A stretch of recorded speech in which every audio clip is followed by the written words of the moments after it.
Doctor Kabuli, el haber inducido a más de 3.000 personas a regresar a vidas pasadas le habrá hecho adquirir nuevas teorías sobre quiénes somos, de dónde venimos, a dónde vamos.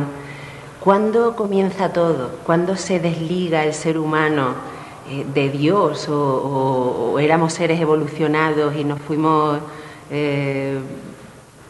como que empeorando con el tiempo o al revés? Como tú has dicho, Yolanda, el trabajo a través de miles de regresiones me ha llevado a replantear todo.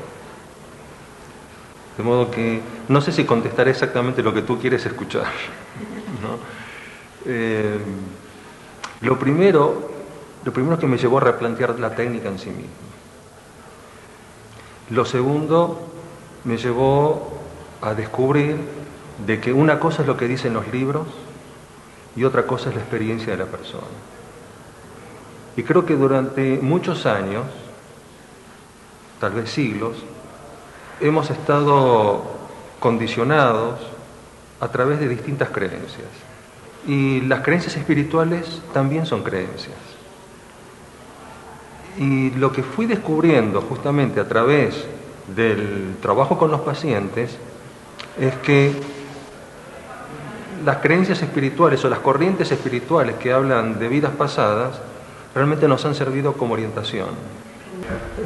Entonces, como te decía, el trabajo con la regresión misma me llevó a replantear lo que yo creía espiritualmente antes de trabajar con la regresión. Y lo que descubrí es que las corrientes espirituales clásicas funcionan muy bien en forma orientativa y creo que han servido durante siglos, han servido para orientar a la humanidad hacia un objetivo superior. Pero la verdad es que no todo transcurre como dicen los libros. Y esto me ha llevado a replantear incluso el concepto del karma.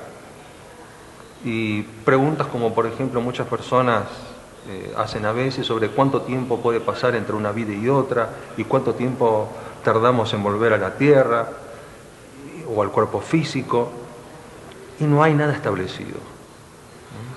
De modo que, bueno, hecha esta aclaración, te voy a dar, por lo menos mi opinión o mi pensamiento, lo que yo pienso hoy, que no sé si será lo mismo mañana, ¿no? En primer lugar, es muy difícil establecer el momento en que dejamos la luz para ocupar un cuerpo. Llegar a ese punto es posible, tal vez alguna persona lo ha experimentado, pero yo no te puedo asegurar que esto sea 100% así. Lo que sí sabemos es que hay un momento en el cual aparentemente estamos en la luz y por alguna razón, por algún motivo, de pronto dejamos la luz y tenemos que hacer la experiencia en un cuerpo físico. Puede ser que sea porque el ser humano eligió otro tipo de vivencias, quiso probar lo que era el mal, el bien, un poco los polos opuestos de todo, ¿no? De cualquier cosa. Puede ser. Que hay dos aspectos, ¿no? Uno es que creo que el bien y el mal, experimentar el bien y el mal, son aspectos de una misma cosa, de una totalidad.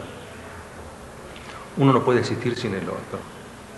Lo que sucede es que desde el punto de vista de la individualidad lo vemos como algo separado y diferente, pero son dos caras de una misma moneda. Ahora, a mí me gusta ilustrar esto con una leyenda hindú, un cuento hindú que cuenta que en el principio, cuando Brahma se encontraba solo, estaba muy aburrido. Ya había hecho la creación, pero se encontraba aburrido. Entonces crea a Maya, la ilusión, y le da poder sobre él. Y le dice: Maya, estoy muy aburrido, así que quiero que inventes un juego para mí. Y entonces Maya le dice: bueno, muy bien, he aquí el juego.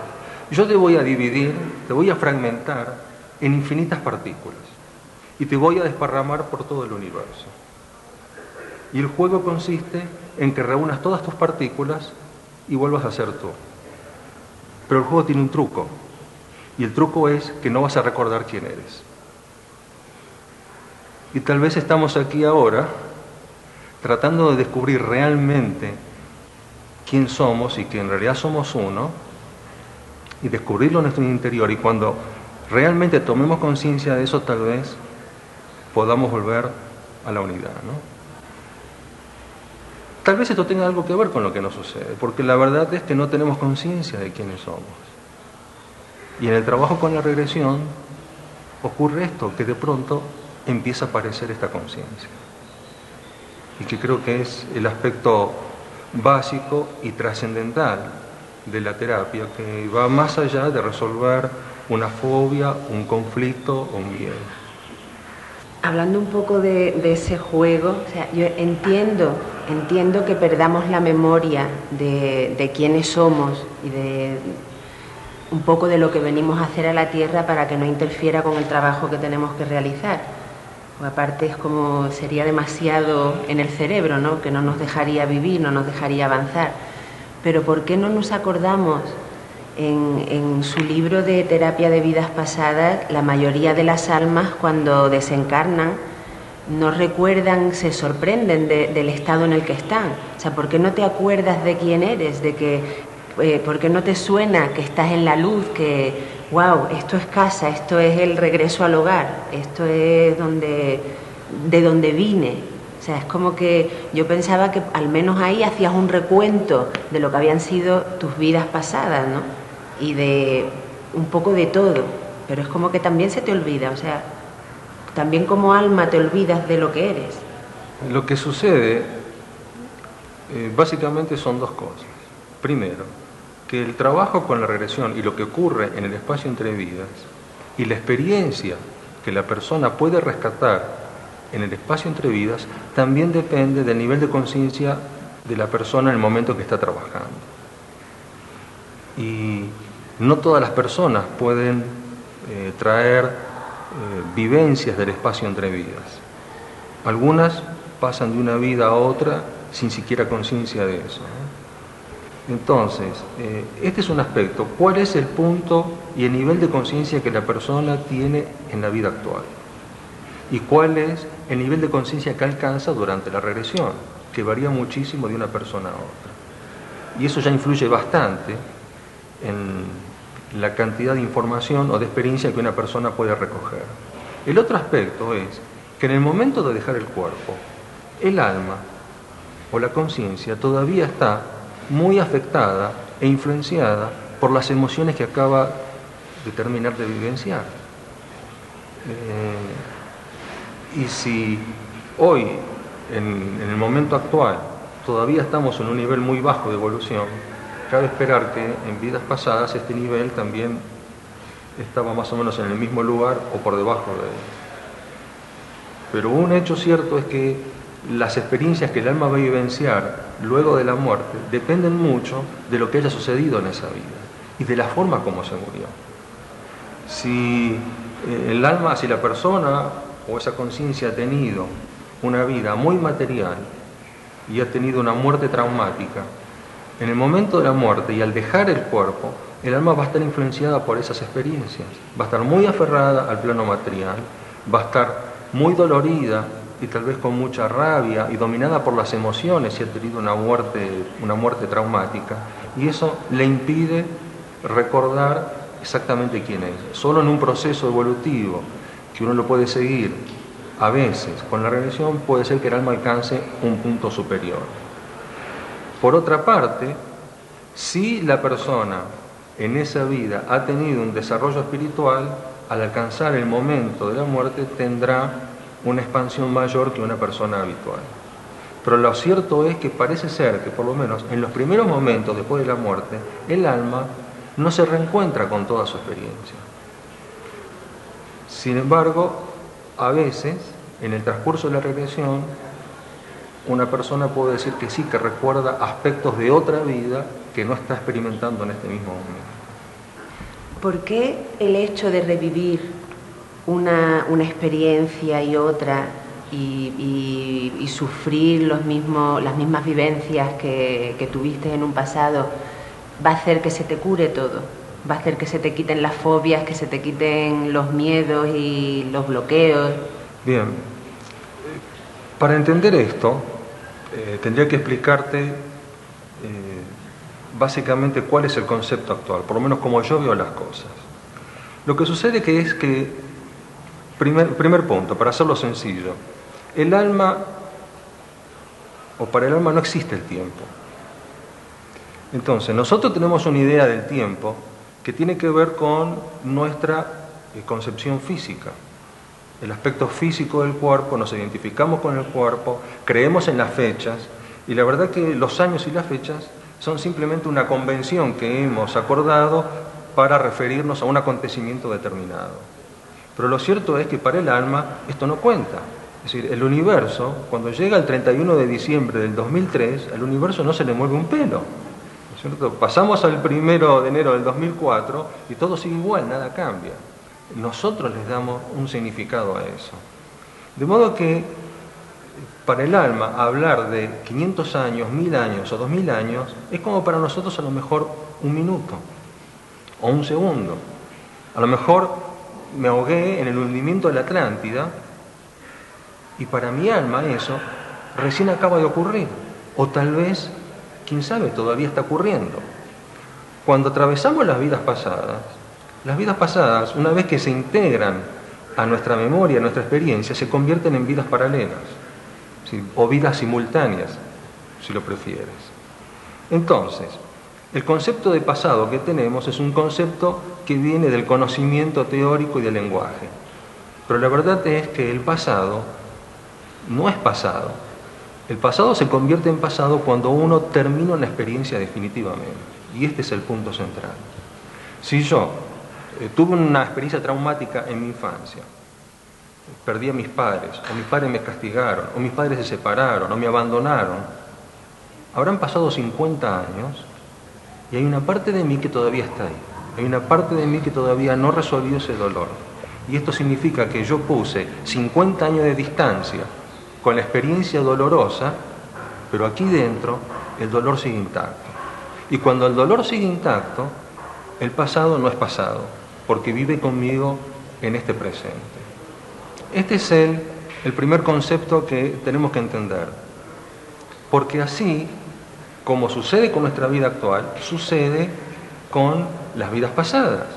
Pasaron 2000 años, pasaron 3000 años, a lo mejor me decapitaron en la Revolución Francesa, o a lo mejor me torturaron en la Edad Media, o me enterraron vivo en un sarcófago debajo de una pirámide, y resulta que hay una parte de mí que todavía está ahí. Porque para el alma no existe el tiempo. Y si la experiencia fue muy traumática, hay una parte de la conciencia que queda atrapada en esa experiencia. Y eso se llama justamente atrapamiento. Es un atrapamiento de un fragmento de la conciencia o del alma, si te gusta mejor, que está todavía ahí.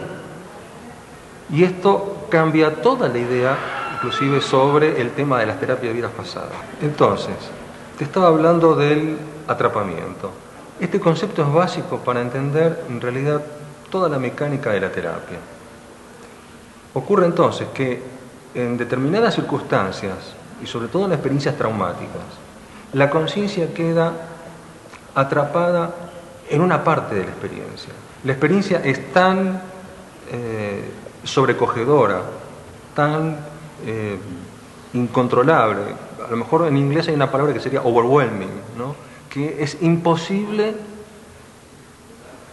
poder asumir toda la experiencia. Entonces la conciencia queda fijada en un aspecto de la experiencia, sobre todo buscando sobrevivir, buscando mecanismos para sobrevivir. Y en ese mecanismo para intentar sobrevivir, de pronto el cuerpo se muere y la conciencia no se da cuenta que el cuerpo se murió, porque estaba focalizada a lo mejor en el dolor, a lo mejor en la rabia, en el odio, o a lo mejor pensando, si no respiro, voy a vivir más. Y entonces se muere el cuerpo, la conciencia no se da cuenta de que el cuerpo se murió, y entonces la experiencia no terminó. Y pueden haber pasado 5000 años, y hay, como para el alma, para la conciencia el tiempo no existe, hay una parte, hay un fragmento de mí mismo que está ahí atrapado en esa experiencia, pero está conmigo, aquí ahora, solo que está excluido de la conciencia. Entonces, esta experiencia que ocurrió hace 5.000 años, para el alma no concluyó. Yo estoy aquí ahora, en el año 2003, pero hay una parte de mí que todavía sigue repitiendo esa experiencia. Por eso entonces, supongamos que me morí enterrado vivo en un sarcófago bajo una pirámide, entonces cuando entro a un lugar cerrado, de pronto empiezo a revivir las mismas sensaciones que tenía cuando estaba en el cajón. Y por eso aparece el ahogo, el sofoco y la sensación de muerte inminente. ¿Qué significa esto? Que hay una parte de mi alma que está atrapada en un lugar. Y hay una experiencia que no se completó. Y todo lo que tenemos que hacer es ir a esa experiencia y terminarla definitivamente. Cuando hay síntomas y emociones que no se pueden resolver, es porque hay una experiencia que está inconclusa. Por eso entonces, y contestando a tu pregunta original, este es el motivo por el cual la revivencia de las sensaciones físicas y emocionales termina con el problema, porque en realidad lo que estoy haciendo no es revivir las emociones solamente, sino que estoy terminando una experiencia que quedó inconclusa. Exactamente, convirtiendo ahora el pasado en un verdadero pasado, porque hasta ahora solo lo que hice fue poner distancia. Entonces, en el trabajo, ¿qué hay que hacer? Hay que volver a revivir la experiencia y dejar que el cuerpo y el alma hagan todo lo que necesiten hacer hasta agotar esa experiencia y poder desprenderse de ese cuerpo. Y ahí es cuando entonces integramos eso a nuestra esencia y dejamos definitivamente atrás el pasado. ¿Y por qué no es todo más fácil?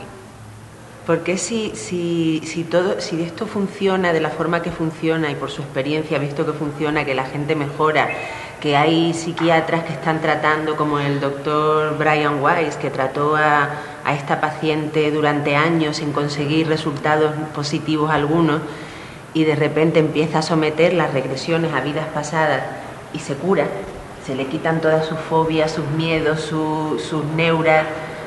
¿Por qué no está mucho más extendido? ¿Por qué sigue siendo algo tan oculto? ¿Por qué es algo que te miran como que estás loco cuando dices hemos vivido, hemos habitado el planeta varias veces? Es una buena pregunta. Lo que sucede es que para contestarla, bueno, sinceramente yo creo que habría que preguntarle a cada terapeuta por qué no acepta esto o por qué no cree en esto. Yo puedo ensayar respuestas, yo creo que la verdad última la tiene cada uno. Pero creo, en principio, me parece, y es lo que yo pienso, y no sé si es así, pero lo que yo pienso es que el primer punto es que estamos atrapados en las creencias. Las creencias son un límite. Y si yo creo en una cosa y no puedo ver otra, esa creencia constituye la frontera a la cual puedo llegar. Para profundizar en el trabajo con la regresión, yo tuve que revisar mis propias creencias espirituales. Yo lo confieso, cuando empiezo a trabajar con la terapia de vidas pasadas, yo ya creía en la reencarnación.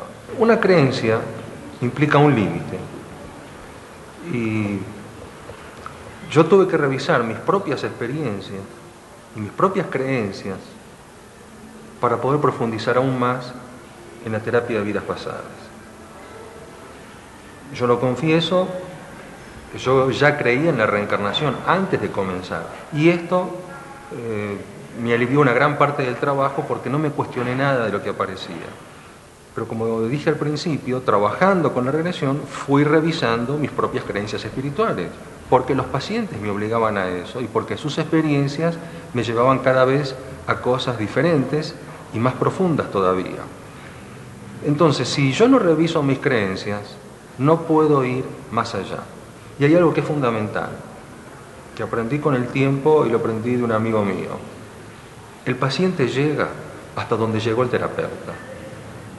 El paciente no puede entrar ahí donde el terapeuta no entró. El terapeuta tiene que hacerlo primero. Entonces, si yo mantengo una puerta cerrada todo el tiempo, el paciente nunca va a trasponer ese umbral. Y pienso que tal vez muchos terapeutas y muchos profesionales tienen miedo.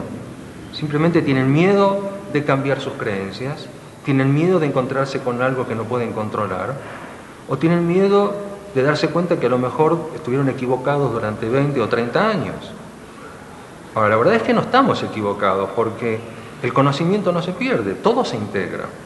Y cuanto más trabajamos, más nos damos cuenta de los puntos de contacto entre las distintas corrientes terapéuticas.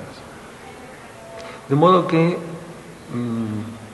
yo creo que en principio, me parece por los comentarios que he escuchado, es que muchos terapeutas hablan de esto sin saber siquiera de qué están hablando.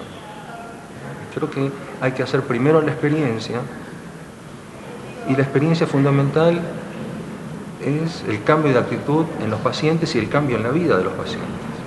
Usted, bueno, dice que sus creencias pueden cambiar, por supuesto que la mente se puede ampliar mucho más en un futuro o en las próximas vidas que tengamos, pensaremos de formas distintas, pero ¿no cree que llega un punto donde puedes decir que has encontrado la verdad? Que llega un momento en la vida de alguien, yo por ejemplo me pasé la vida entera con una búsqueda insaciable por saber quiénes somos, de dónde venimos, a dónde vamos, como que estaba súper convencida de que éramos mucho más que los 5 sentidos, éramos muchísimo más que trabajar, levantarnos, comer, casarnos, tener hijos, o sea, había algo más que no sabía dónde estaba hasta, como te decía, hace un par de años, ¿no? Y sentí, después de cambiar mi filosofía de vida, que sé dónde está la verdad. Ahora, hay un gran camino, el camino es más duro, más difícil todavía, y que es un poco el camino de la perfección, ¿no? ¿No tiene usted esa sensación de que sabe dónde está la verdad? Yo pienso que todo es la verdad. Lo que sucede es que no es toda la verdad, que es diferente, y tenemos una porción de la verdad. Como algo, la verdad es algo tan insondable, ¿no? Y tan profundo, ni siquiera sabemos, bueno, cómo comenzó el universo, ¿no? Y cuál es la verdad de todo esto. Cuántas teorías físicas se han elaborado en torno al universo, todo lo que estamos descubriendo últimamente. Hoy o ayer escuchaba que, bueno, con una de las investigaciones de los satélites, bueno, han llegado a estimar ahora que el universo tiene 10.700 millones de años de historia, ¿no? O de existencia. Bueno, esto es una nueva verdad, que incluye a las verdades anteriores. Entonces, yo sé en dónde estoy hoy, pero también me doy cuenta de dónde estaba ayer o hace 20 años atrás.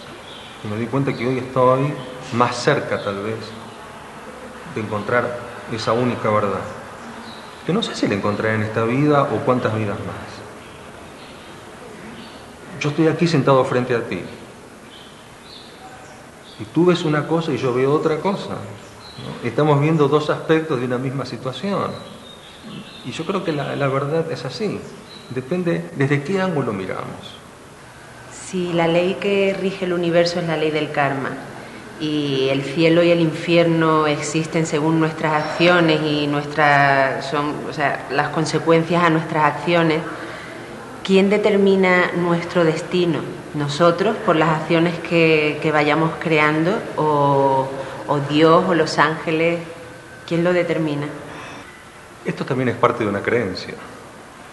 Yo no estoy tan seguro que haya una ley del karma que rija el universo. Estas son todas las cosas que he replanteado a través del trabajo. Parece ser que sí, que en algunos momentos existe una ley, pero como ocurre en la política, una ley puede ser derogada, ¿no? En el budismo tibetano se enseña que la sabiduría borra el karma, de modo que el karma no es una cosa eterna. Yo puedo terminar con el karma en el momento en que me doy cuenta de lo que está sucediendo, pero tampoco el karma funciona estrictamente tal como lo hemos aprendido. Por eso te decía que es otra creencia. Una creencia que he revisado a través de las experiencias de los pacientes. Porque, ¿sabes qué? De pronto me encuentro con una persona que en su infancia ha sido abusada en forma violenta, y lo primero que uno piensa que es, seguramente que en otra vida ella fue el abusador. Pero me encuentro con la sorpresa de que voy a otra vida y la misma persona es abusada. Ya fue abusada anteriormente por el mismo que abusó de ella en esta vida. ¿Y cómo explicas esto? ¿Es karma eso entonces? Según el karma tendría que haber sido a la inversa. ¿Qué ha sucedido? Que la persona quedó cristalizada o atrapada en el rol de víctima y no se puede defender. Y hoy está repitiendo la misma experiencia porque en realidad lo que está haciendo su alma es tratar de terminar con el rol de víctima. Tratar de terminar con la indefensión, con la impotencia. Y de alguna manera provoca la experiencia a nivel inconsciente, o el alma busca la experiencia y lleva a la persona a tal situación para terminar con la experiencia original. Ahora, si yo busco más atrás todavía, me voy a encontrar, sí, tal vez, muchas vidas antes, en una experiencia donde la persona fue el victimario. ¿Y qué ocurre?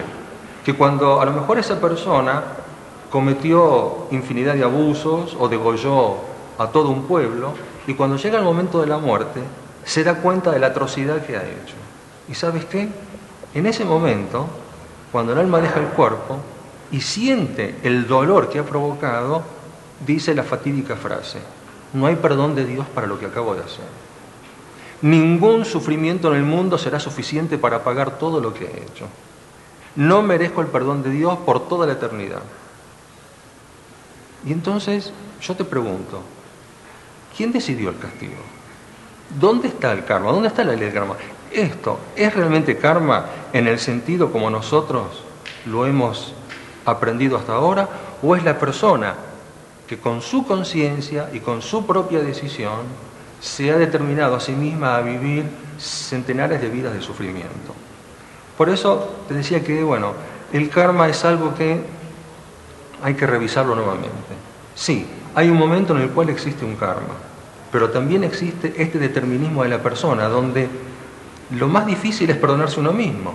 ¿Sabe? Cuando yo he llevado a las personas al punto de buscar el perdón, de perdonarse a sí mismas, se encuentra con que no hay nadie que las esté señalando. A lo mejor ven un ángel que está al lado de ellos y le dice: te hemos perdonado, estás perdonado, nadie te está castigando. Y la persona dice: pero yo no me puedo perdonar. Y esto es muy importante, este concepto, porque el karma existe, sí, pero también somos nosotros los que lo estamos creando. Y no es algo externo, sino que es algo que viene de nuestra propia conciencia y que viene de la culpa. Eso dicen, que son todo aprendizajes, pero ¿no sería de pronto un poco injusto, ¿no?, si alguien se pasa la vida matando y no hay nadie ahí para castigarlos? No necesitas que nadie te castigue, porque ya tu conciencia te está castigando. Porque la culpa, la sensación de culpa, es lo que te lleva y lo que te emplaza en una vida de sufrimiento. Lo que sucede, y esta es la otra cara, es que luego empiezas con el rol de víctima para terminar con el victimario, pero resulta que la víctima origina más dolor. Las situaciones de víctima significan más dolor, y empieza entonces una cadena o una cantidad de vidas sucesivas de dolor. ¿Por qué? Porque la persona ahora está en víctima y no puede salir de eso.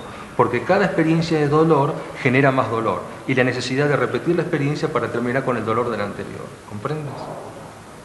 Todos tenemos que pasar un poco, o sea, hablando de lo de la niña que tuvo un padre abusivo en su infancia, el padre que abusó sexualmente de una niña.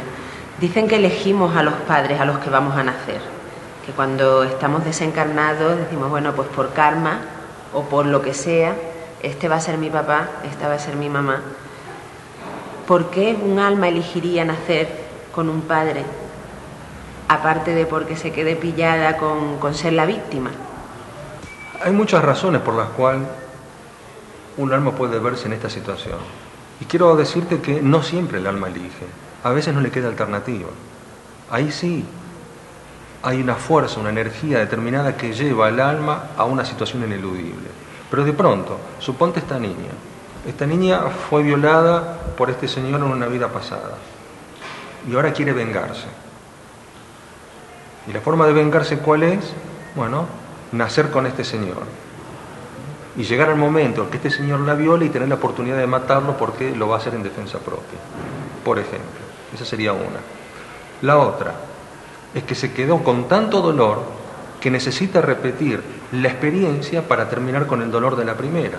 Es como si fuese una terapia. Eso es lo que en la psicología tradicional se llama la compulsión repetitiva, que no es masoquismo, sino es necesidad del alma de recrear la situación original para actuarla y terminar con lo que no pudo terminar antes. Claro que esto engendra más dolor. La otra alternativa es por la ley del amor, porque la forma como resuelves los problemas y las enemistades de vidas pasadas es a través de los vínculos familiares. Ahora, juntamos a dos enemigos y ellos tienen que aprender a amarse. Y tal vez no lo logren en esta vida. Y tal vez necesiten otra vida más. Y hay otro aspecto más.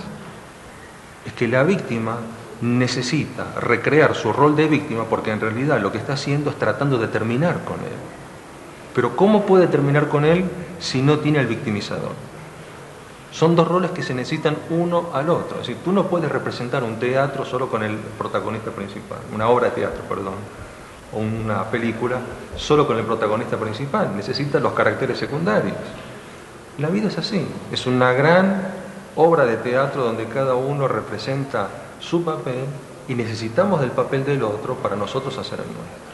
¿Puedes ir de mal en peor? Sí, ¿no? Obviamente, como tener una vida donde seas feliz, donde consigas un nivel de conciencia elevado, avanzado, y de repente en otra vida vayas hacia atrás y te veas desgraciado, sufras y te pase de lo peor. Sí, eso es posible.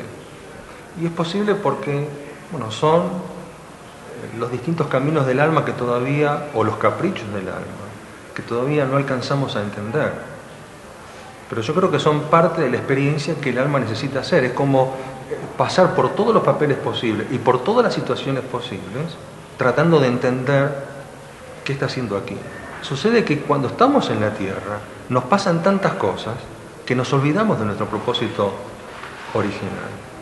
Porque tú vienes aquí con un propósito determinado, pero te encuentras en el mundo actual y este mundo tiene muchas tentaciones.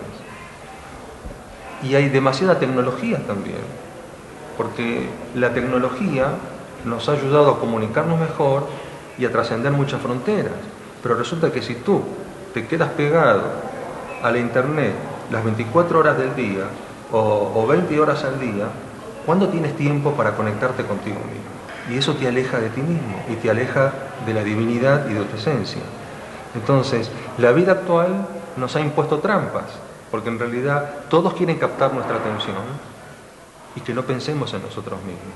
Y eso es lo que lleva al alma de pronto a desviarse de su camino, a embarcarse en la conquista de determinadas posesiones y objetivos, y cuando termina la experiencia de esta vida, entonces el alma se da cuenta que, bueno, tiene que volver a empezar otra vez.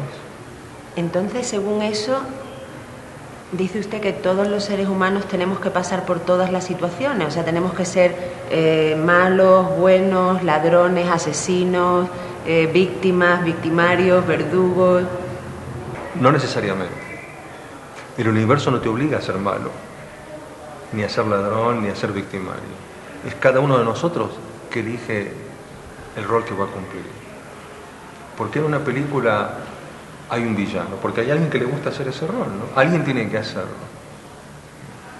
Y eso es parte de la experiencia. Pero bueno, ¿qué le pasa al que es villano o al que es victimizador? Le van a esperar muchas vidas de sufrimiento, porque finalmente la culpa lo va a llevar a eso. Lo que sucede es que seguimos atrapados en estos modelos, que son formas estereotipadas, que se repiten una y otra vez, hasta que entendemos para qué estamos aquí, hasta entender el cuento de Brahma, de que todos somos el mismo, todos somos uno. Tú eres otra forma de mí mismo y yo soy otra forma de ti misma. Pero en este momento nos vemos como entes separados y creemos que tenemos una vida por separado y que no tenemos nada que ver con uno con el otro. Y el aprendizaje es justamente respetar esta individualidad, pero al mismo tiempo saber que somos uno. Y eso es lo que nos va a llevar a salir de este rol de una y otra vez, de estar continuamente en la agresión, en la violencia y en el dolor. ¿Qué se espera de los seres humanos allá arriba? ¿Cuál es nuestro propósito de vida? ¿Tú nos puedes decir algo del día del juicio final? Esta es una pregunta con muchas implicancias. En primer lugar, yo no sé si hay un juicio final realmente. Yo creo que hay un juicio todos los días. Y que todos los días nuestras acciones están siendo evaluadas. Hay un juicio, y tampoco no me gusta la palabra juicio, hay un examen, que yo lo llamo el examen final, que es el momento de la muerte. A mí personalmente no me gusta la palabra juicio, aunque alguna vez la he empleado, ¿no? Hay algo de eso. De alguna forma nuestras acciones son juzgadas, pero hoy yo diría que la palabra más correcta sería evaluadas. Creo que hay un juicio o un examen, más propiamente, en el momento de nuestra muerte. Porque el momento de la muerte es nuestra graduación, es donde se juega toda una vida. No importa lo que hayamos hecho toda la vida, puede definirse en esos últimos segundos. Hay unos poemas de un autor argentino, Almafuerte, que dice: todos los incurables tienen cura 5 segundos antes de la muerte. Entonces, a lo mejor anduviste a los tumbos por esta vida, pero si en esos últimos 5 segundos te das cuenta del sentido de esta vida, de cuál era el propósito, entonces pasaste el examen. Y alcanzaste tu graduación, por lo menos en esta vida. Y eso te permitirá que en la siguiente experiencia, en un cuerpo físico, sea mucho más divertida tal vez. El propósito del ser humano en esta vida es entender que estamos aquí como vehículos para manifestar la voluntad del Creador, o para manifestar todo el potencial del Creador. Si nosotros somos una parte del Creador, tenemos todos los atributos de ese Creador. Y estamos aquí para manifestar su voluntad, y ese es nuestro propósito. Y en definitiva, alcanzar la santidad. Yo creo que y te digo nuevamente, ¿no? Esto es por lo menos mi postura, así como lo veo, como lo entiendo hoy. Creo que estoy aquí para eso, para ver si soy capaz de alcanzar el estado de santidad y de ser uno con el Creador. En muchas vidas, muchos sabios, Brian Weiss habla de maestros. En terapias de vidas pasadas, usted habla de guías espirituales y sobre todo guías. ¿Dónde está Dios? O sea, directamente se habla de una energía, de la luz, pero nadie te habla del Creador. O sea, nadie lo ha visto o no se menciona claramente. Muchas personas lo mencionan a Dios. Es más, por ejemplo, recuerdo en este momento una frase de una paciente, ¿no?, que decía, no sé, por algo terrible que había hecho, y después se daba cuenta de que Dios no se entera de estas cosas, decía, ¿no? Como que no son importantes para él.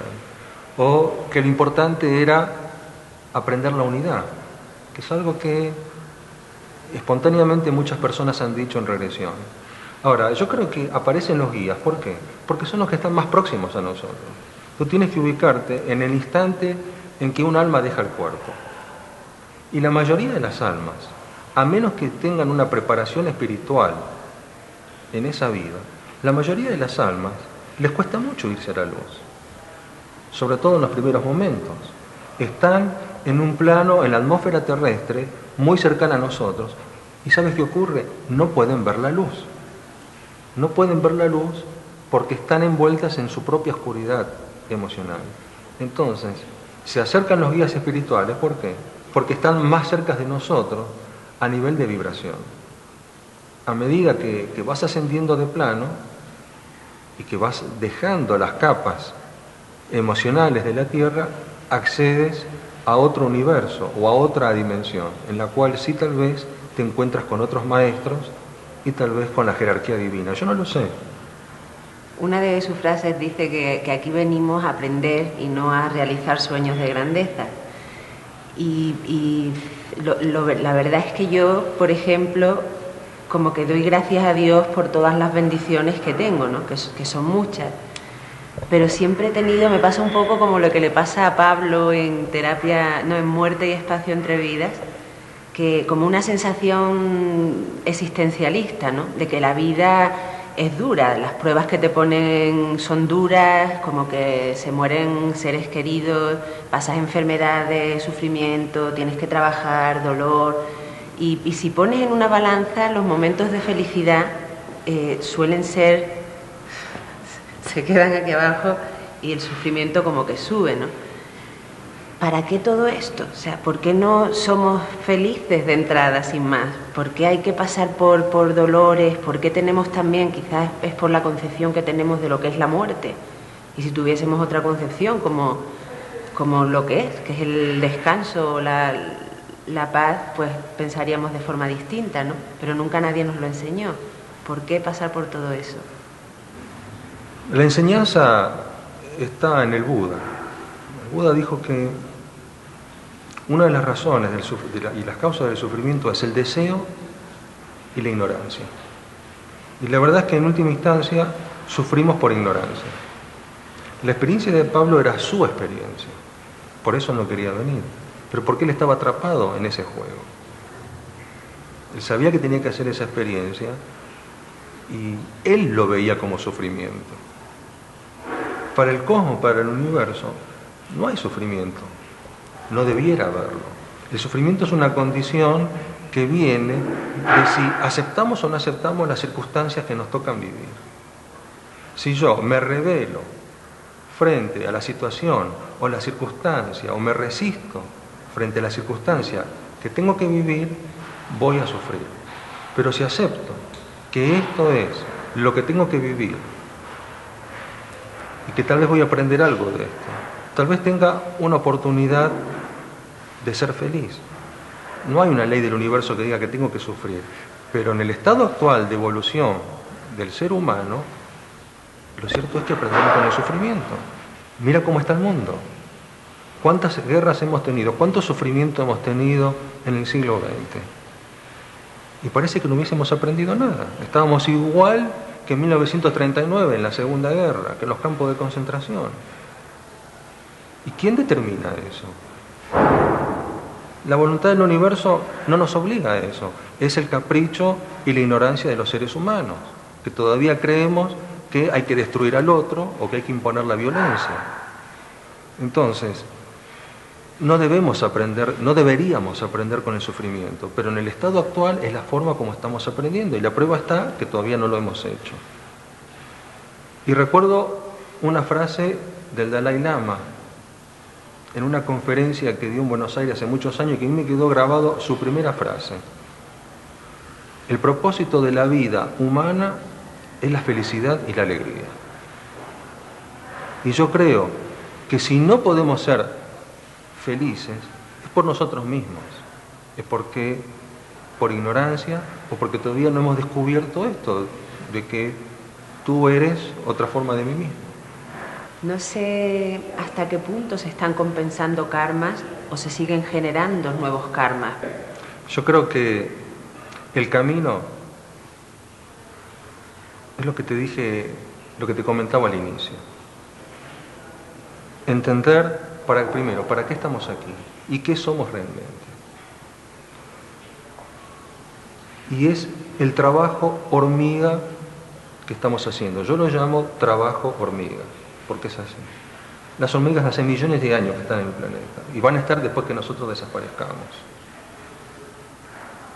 Y lo que nos enseña este trabajo es que lentamente, a través de este tipo de terapias que llevan al despertar de la conciencia del hombre, vamos a llegar a ese objetivo, que es entender para qué estamos aquí y que el dolor provoca dolor y el dolor genera más dolor.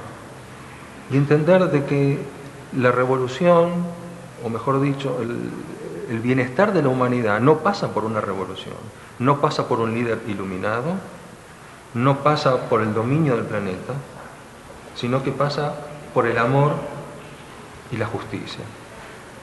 Entender de que todos somos distintas formas de un mismo todo, de una misma unidad, y que el dolor que hoy estoy causando, mañana lo voy a sentir en mí.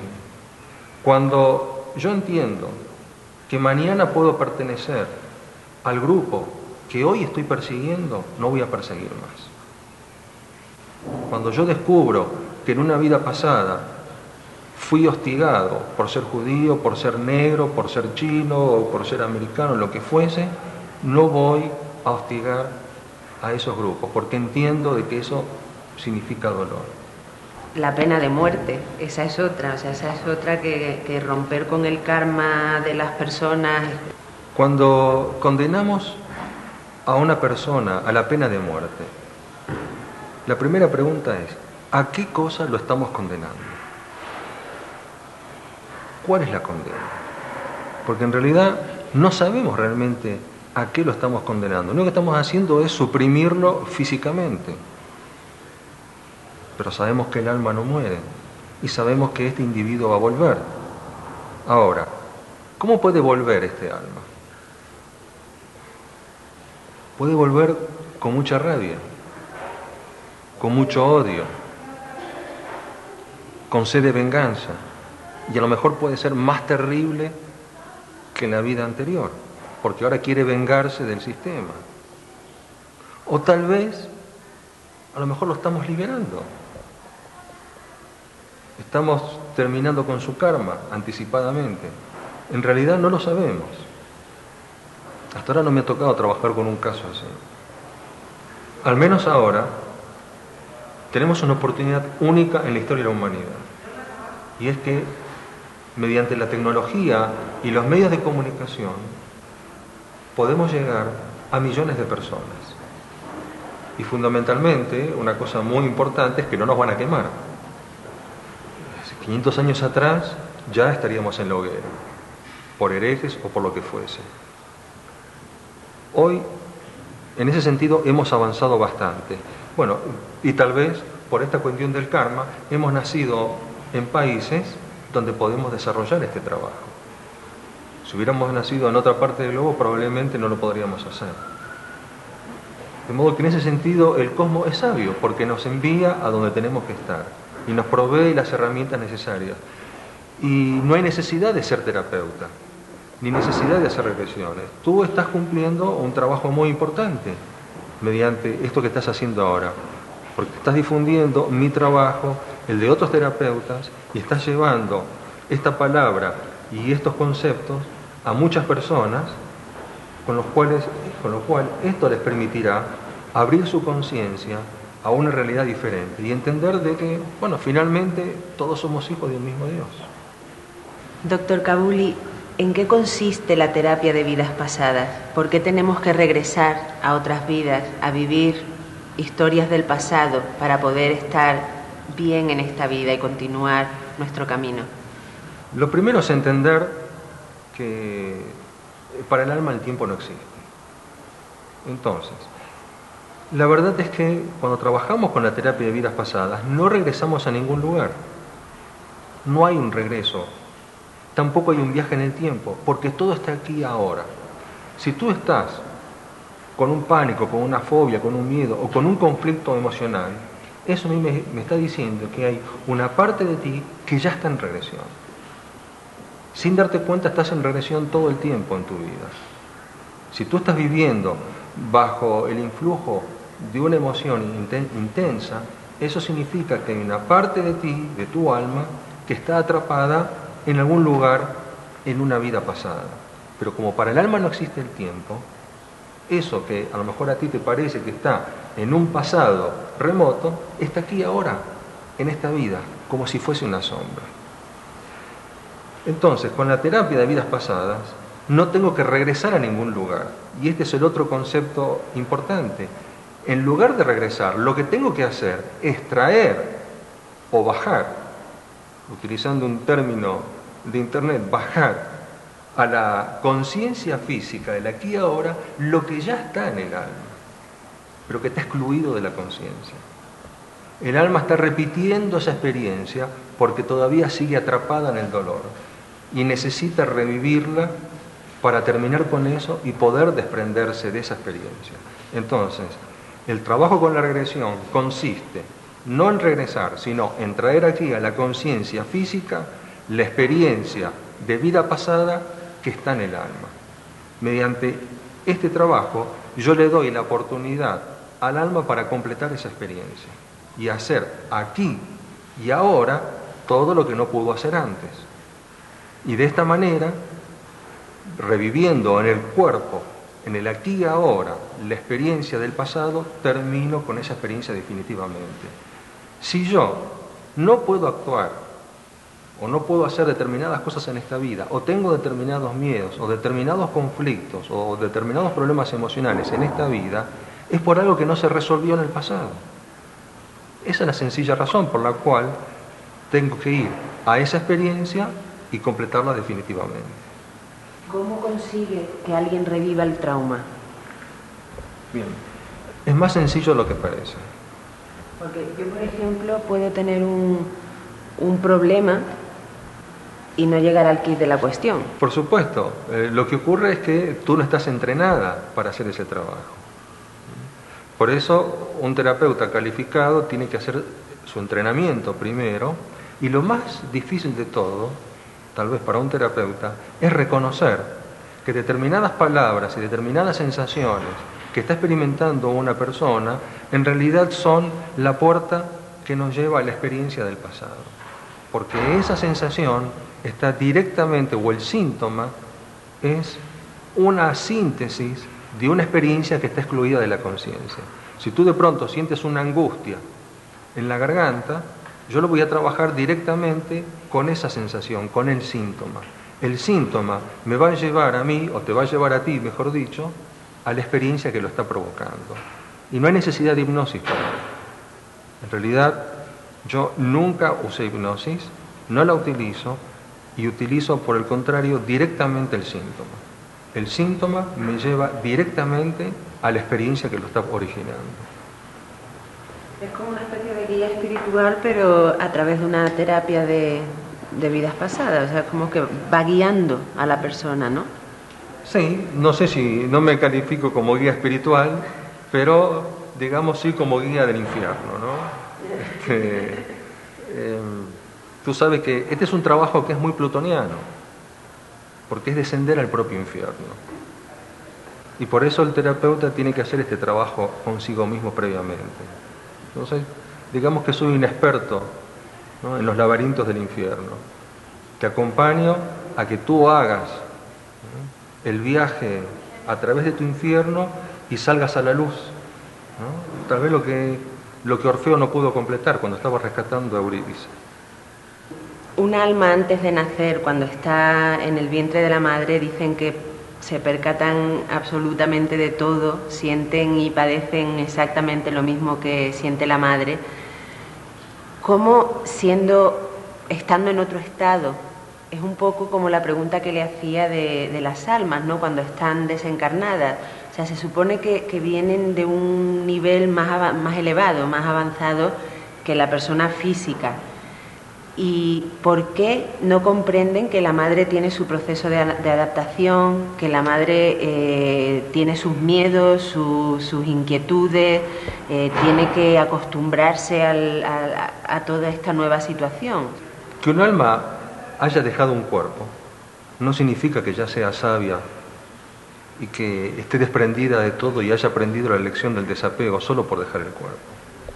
En definitiva, por eso volvemos, porque todavía hay cosas que necesitamos seguir trabajando, y porque a lo mejor en el espacio entre vidas el alma puede estar en un lugar muy calmo y en la luz, pero no ha terminado con sus emociones, sigue con dolores, y parece ser que lamentablemente en el espacio entre vidas no se pueden resolver los dolores. El alma necesita de un cuerpo para hacer el trabajo físico. Te cuento una pequeña historia, ¿no?, que es la historia de la lucha de los dioses con los titanes, ¿no?, con los gigantes de los mitos griegos. Los dioses se encontraban en un punto en el que no podían vencer a los gigantes y necesitaron la participación de Hércules en esta lucha para poder vencerlos. Hércules era un mortal.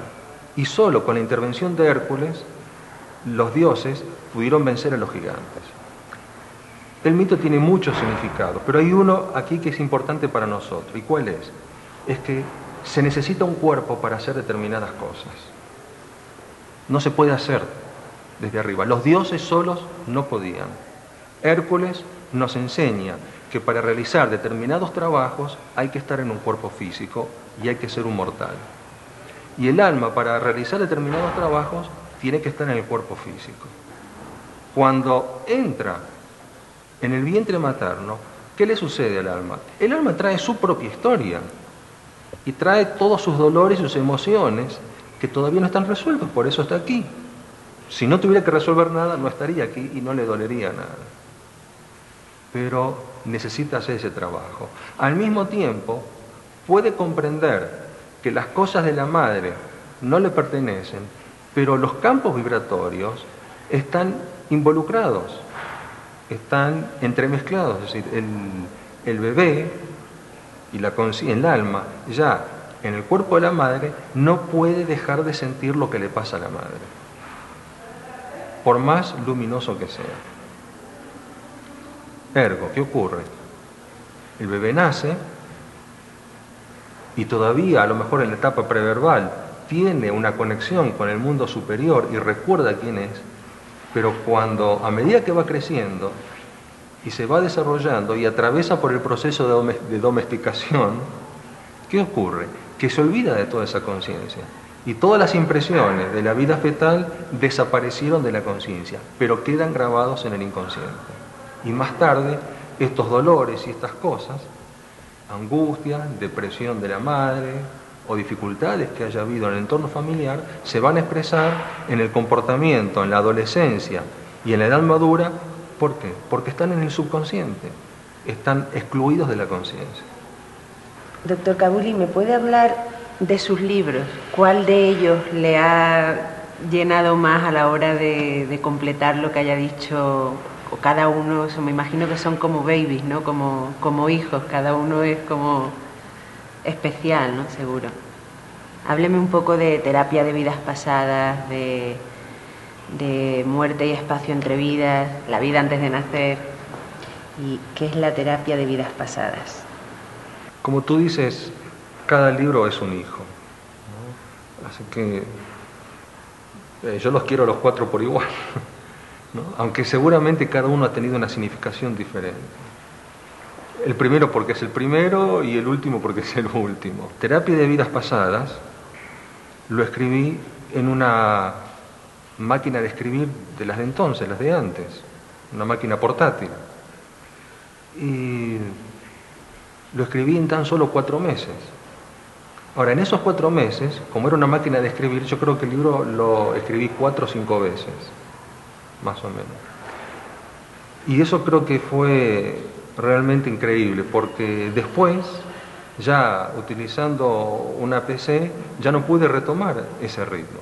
Si yo hubiese seguido ese ritmo de trabajo, a lo mejor ahora serían 10 o 20 libros, ¿no? Creo que fue una circunstancia única en mi experiencia. Y ese libro realmente le tengo mucho cariño. Y en terapia de vidas pasadas, usted grabó, mientras estaba haciendo las regresiones a los pacientes que participan en el libro, los grabó con una grabadora y luego transcribió todas las regresiones, o se acordaba de los casos de algunos de ellos y los escribió en el libro. Muchas experiencias fueron grabadas, pero en el primer libro, la mayoría de las historias que están en el primer libro fueron tomadas a mano durante la sesión. Ocurre que en el año 92 me fracturé la muñeca derecha y entonces tuve que cambiar la técnica.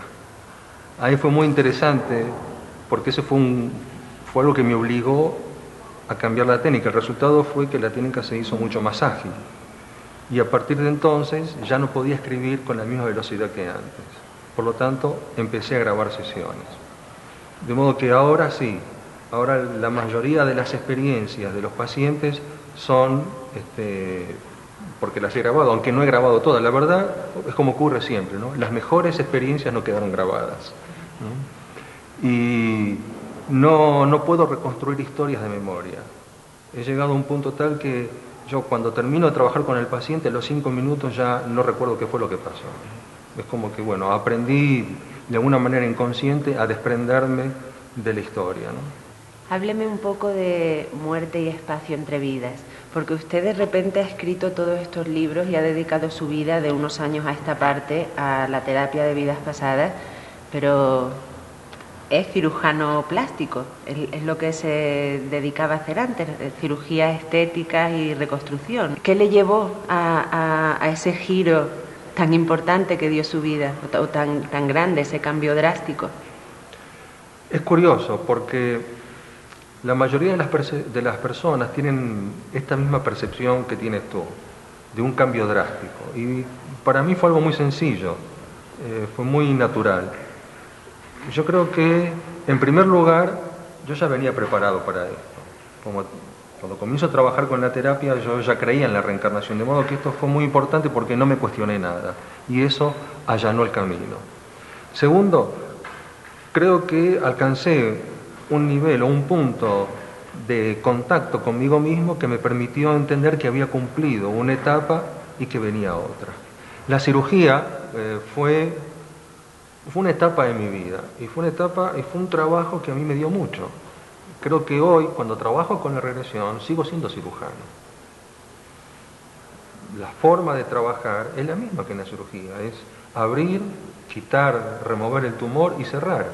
Y una regresión puede resumirse así, ¿no? Es abrir la herida del alma, quitar lo que haya que quitar y cerrar la herida y que no quede ninguna huella.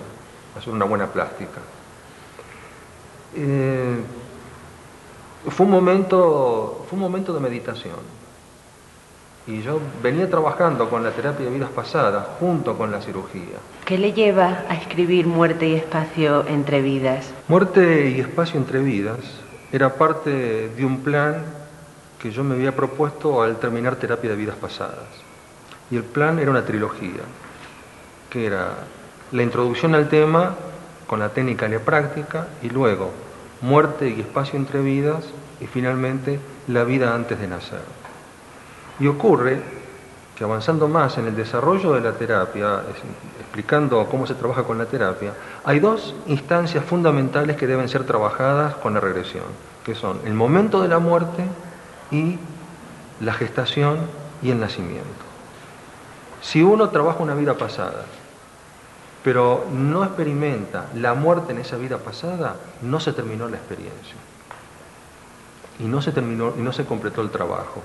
Porque justamente es en la experiencia de la muerte donde podemos liberar al alma de todos aquellos atrapamientos emocionales. De modo que la experiencia de la muerte en sí misma es un aspecto fundamental del trabajo terapéutico. Pero claro, al trabajar con la muerte empezaron a aparecer muchísimas experiencias.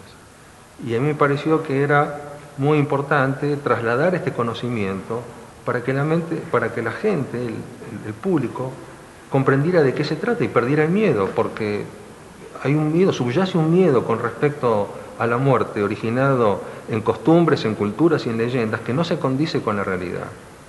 Y esta fue mi intención, y revalorizar el acto de la muerte, porque considero que la muerte es un acto sagrado, y es el momento, como dije anteriormente, es el instante en el cual aprobamos o no nuestro examen y nuestra gradación. Y siguiendo con Muerte y espacio entre vidas, estaba enlazado la vida antes de nacer, aunque hubo un libro en el medio, ¿no es cierto? Hubo otro. Pero la vida antes de nacer es el otro aspecto fundamental de la terapia. Una experiencia de vida pasada no está completamente terminada si no encontramos el hecho y la circunstancia que lo reactivó. Y eso me llevó a trabajar con la vida fetal, con el nacimiento y descubrir todo un capítulo importante de nuestra vida, porque ¿quién se acuerda de su nacimiento? No lo tenemos registrado como una experiencia vivida. Y sin embargo, te digo una cosa, para muchas personas el nacimiento fue el momento más traumático en su vida y no se dan cuenta. Y si toman conciencia de lo que vivieron en el nacimiento y de que salieron de allí, van a poder atravesar por las situaciones que hoy no pueden atravesar.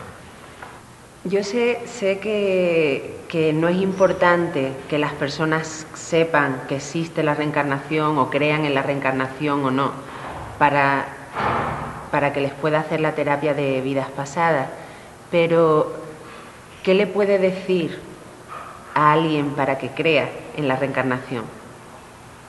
¿Cómo puede convencer a alguien de que la reencarnación existe, de que hemos pasado y habitado este planeta cientos de veces? En primer lugar, no hay necesidad de convencer a nadie de que la reencarnación existe. La reencarnación no es una creencia.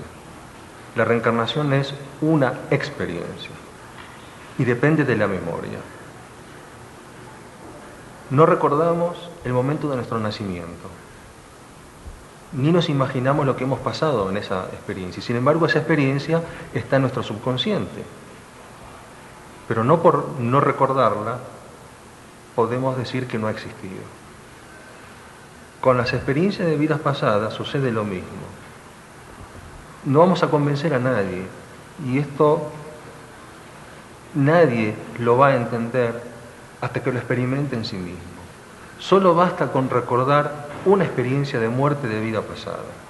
El día que cualquier persona que no cree en la reencarnación recuerde espontáneamente o a través de una regresión una experiencia de muerte en vida pasada, ese día comprenderá de que por lo menos, al menos ha vivido alguna otra vez.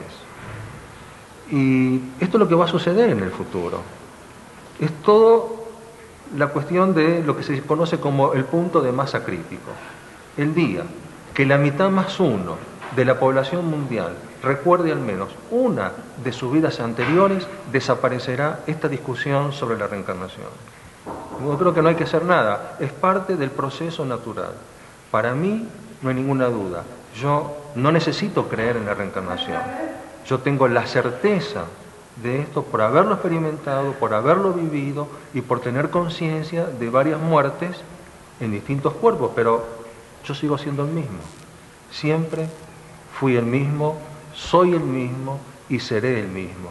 Solo que alguna vez utilicé otro traje y nada más. ¿Qué es la muerte? ¿Por qué le tenemos tanto terror si no sabemos lo que hay más allá? ¿Qué es la muerte? Y podemos definirla de muchas maneras. Lo que sí, para empezar, es que no es lo que todos creemos que es. La muerte no es un castigo, no es una desgracia, no es una maldición, es una condición natural del hombre. Lo que sucede es que tenemos miedo a la muerte porque estamos aferrados al ego, a la individualidad y a este cuerpo que estamos utilizando. Y este cuerpo solo es un traje, es un vehículo que utilizamos y tiene un periodo de vida útil. Hay un momento en que este cuerpo está deteriorado, que ya no sirve más, con el cual hemos cumplido lo que venimos a hacer y entonces lo dejamos. Así como tiramos o desechamos un traje o una vestidura que ya no nos sirve. Y esto es fundamental, porque el alma no muere. Y la verdad es que no hay vida y muerte. Hay una sola vida, que es la vida del alma, que por momentos transcurre en el espacio físico y por momentos transcurre en el espacio espiritual. Y a esa transición, el pasaje de la materia a la esencia, a eso le llamamos muerte. ¿Pero muerte por qué? Porque se muere un cuerpo físico. Pero ahí no termino yo, no termina mi historia. De modo que la muerte podemos tomarla como un parto hacia la otra vida. A veces cuando yo veo los intentos desesperados por evitar que una persona muera, cuando ya se está muriendo, es inevitable. Imagínense, sería lo mismo que un obstetra, cuando el bebé está sacando la cabeza, lo metiese para adentro. ¿A quién se le ocurriría hacer eso?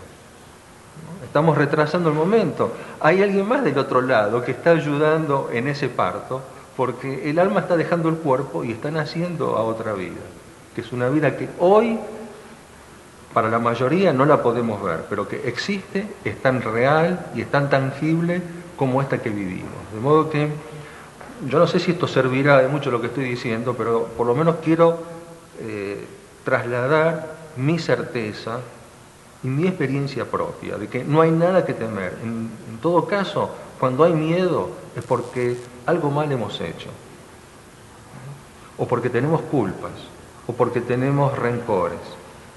Una persona que llega en paz al momento de la muerte no tiene miedo. Y lo más importante de esto es que en ese instante de la muerte, vamos a volver a nuestro estado natural, vamos a volver a casa. ¿Quién quiere regresar de vacaciones? Nadie. ¿No es cierto? Cuando estamos de vacaciones nadie quiere volver a trabajar, ¿no? Todos nos queremos ir de vacaciones. ¿Y por qué tanto problema en ese momento? Cuando en realidad estamos regresando a nuestro verdadero hogar. Creo que esto es porque estamos también atrapados en estas creencias y en esta cultura del miedo y del temor a la muerte. Pero la muerte es un pasaje. Y como lo he dicho varias veces, es el instante de nuestra graduación. Es cuando nos recibimos y cuando el alma obtiene su diploma.